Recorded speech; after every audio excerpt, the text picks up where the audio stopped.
نحمده ونسلم ونصلي على رسوله الكريم اما بعد فاعوذ بالله من الشيطان الرجيم بسم الله الرحمن الرحيم ان الله وملائكته يصلون على النبي يا ايها الذين آمنوا صلوا عليه وسلموا تسلیما. درود پاک پڑھ دیں سب مل کر. اللہم صلی علی سیدنا و مولانا محمد معدن الجود والکرم و آلہ و صحبہ و بارک وسلم. بات کو دے دیا جائے گا. پھر اس کے بعد کیا کیا جائے گا کہ وہ مال جو ہے اسی کے جو بہن بھائی ہیں یا والدین حیات ہیں اس عورت کے تو ان میں تقسیم کر دیا جائے گا. اور یہی قانون کلیہ اور قاعدہ مرد کے مرنے کا ہے کہ اگر مرد فوت ہو جاتا ہے وہ جو وصیت کرے گا اس کی وصیت پر اگر شرعی ہوگی تو وصیت پر عمل کیا جائے گا اور اس پہ جو قرضہ ہے وہ قرضہ ادا کیا جائے گا. ٹھیک ہے. قرضہ ادا کرنے کے بعد وصیت پر عمل کرنے کے بعد اب جو مال بچا ہے وہ ورثہ میں تقسیم ہو جائے گا. تقسیم کرنے سے پہلے یہ سوچا جائے گا بچے اگر نابالغ ہوں گے تو ان کا جو سرپرست ہوگا تایا چچا دادا وہ اس مال کی حفاظت کرے گا. اور جب تک بچے بلوغت کو نہیں پہنچتے اور ان کی آزمائش نہیں کر لیتا کہ بچے واقعی اس قابل ہو گیا کہ مال کو سنبھال لے تب تک ان کے حوالے نہیں کرے گا. یہ ساری وصیتیں جو ہیں یہاں پر بیان کر دی گئی ہیں.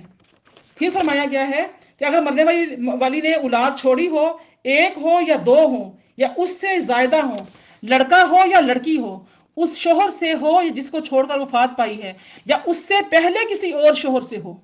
ہوتا ہے نا کہ عورت فوت ہوئی ہے بعض دفعہ اس کی 2 شادیاں ہوئی ہوتی ہیں تو دونوں شادیوں میں اس کے پاس اولاد ہوتی ہے. پہلے مرد نے چھوڑ دیا یا مر گیا تو بچے بھی اس کے پاس ہیں اس پہلے مرد میں سے اور دوسری شادی کر لی اب اس میں سے بچے اس کے پاس ہیں یا اس کے میں سے نہیں ہیں اس کے ہیں. اب اس کے بارے میں بتایا جا رہا ہے. لڑکی ہو اس شوہر سے جس کو چھوڑ کر وفات پائی ہے یا اس سے پہلے کسی اور شوہر سے ہو تو اس صورت میں موجودہ شوہر کو مرحومہ کے مال سے ادائے دین یعنی قرض کے بعد اور وصیت کے نفاذ کے بعد کل مال کا چوتھائی ملے گا. اگر وہ یعنی کہ دونوں اکیلے ہیں اولاد نہیں رکھتے تو پھر بیوی کے مال سے شوہر کو آدھا مال دیا جائے گا. لیکن اگر وہ اولاد والی تھی بیٹے بیٹیاں رکھتی تھی تو اب کیا ہوگا شوہر کو چوتھائی حصہ ملے گا اور بقیہ 3/4 حصے دوسرے ورثاء کو ملیں گے. یہ شوہر کے حصے کی تفصیل میں بتا رہی ہوں آپ کو. اور اگر میاں بیوی میں سے مرنے والا شوہر ہے اور اس نے کوئی اولاد نہیں چھوڑی تو قرض کی ادائیگی کے بعد وصیت کے اوپر عمل کرنے کے بعد بیوی کو مرنے والے کے کل مال کا چوتھائی ملے گا. ٹھیک ہے. اب اگر اس نے کوئی شوہر کا کوئی فوت ہوا ہے تو اولاد نہیں ہے تو اب بیوی کو چوتھائی ملے گا. اور اگر اس نے کوئی اولاد چھوڑی ہے خواہ اس کی بیوی سے ہے یا کسی دوسری بیوی سے ہے یہاں پر بھی وہی قانون ہے. اگر اس نے 2 شادیاں کر رکھی تھی عورت نے اگر وہ فوت ہو گئی ہے اس کا بھی قانون وضع کر دیا گیا بتا دیا گیا کہ کیسے کرنا حکم دے دیا گیا. اور مرد کا بھی یہی ہے اگرچہ اس کی 2 بیویاں ہیں تو اس صورت میں بھی قرض کی ادائیگی کے بعد اور وصیت پر عمل کرنے کے بعد 8واں حصہ ملے گا. ٹھیک ہے. اب یہ غور سے سنیں 8واں حصہ ملے گا.